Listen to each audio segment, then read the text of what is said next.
Bwana Yesu asifiwe sana.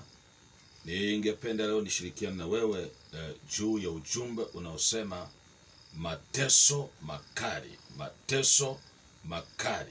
Kisoma katika kitabu cha Isaya sura ile ya 53 kuanzia ule mstari wa 3 na 4, maandiko yanasema, alidharauliwa na kukataliwa na watu, mtu wa huzuni nyingi, ajuaye sikitiko, na kama mtu ambaye watu umficha nyuso zao.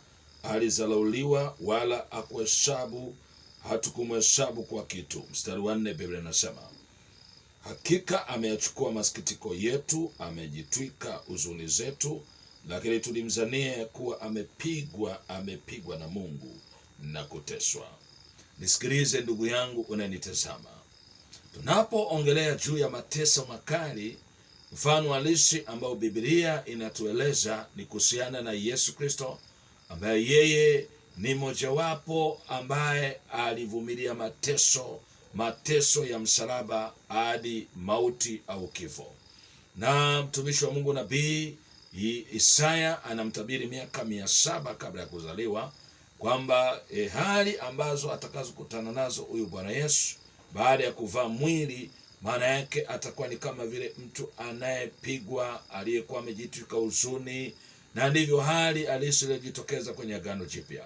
Inawezekana unanitazama unapita kwenye mateso ya aina mbalimbali, lakini napenda nikwambie ndani ya wasaa huu, kipindi cha muujiza, ningependa nikwambie kwamba huyu Yesu alishachukua huzuni zote, alishachukua masikitiko ulionayo, alishachukua misiba ulionayo. Na kama ukiamua kabisa kusogea kwenye msalaba wa Bwana Yesu, napenda nikwambie kuna kitu ambacho Bwana atakifanya juu ya maisha yako. Na kila wakati inawezekana unateseka, wakati mgumu unapitia kwenye ndoa, lakini napenda nikwambie yuko Yesu ambaye ashindwi na jambo lolote. Yeye aliyepigwa kwa ajili yetu, aliyepigwa kwa ajili yako, aliyepigwa kwa ajili yangu, yeye hawezi kutuacha kamwe, hawezi kukuacha kamwe. Kwa ajili ya shughuli ulio nayo, hawezi kuacha kamwe.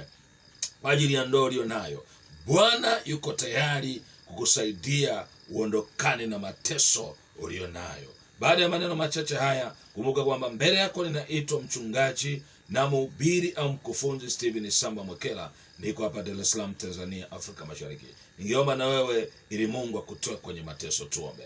Baba, katika jina la Yesu, nami nakushukuru kwa ajili ya mtu huyu anayetazama. Inawezekana napita kwenye mateso makali, lakini wewe Yesu ulivumilia maumivu, ulipigwa pale msalabani, na kwa kupigwa kwako Yesu mtu huyu amepona. Bwana, kafanye apone mtu huyu kwenye eneo la uzao alionao, mponye mtu kwenye eneo la ugonjwa alionao katika jina la Yesu aliye hai. Inawezekana kiafya hayuko vizuri, Bwana kutana naye, ondoa msiba, mwezeshe Bwana na kumtembelea mtu huyu na kumponya kabisa kabisa.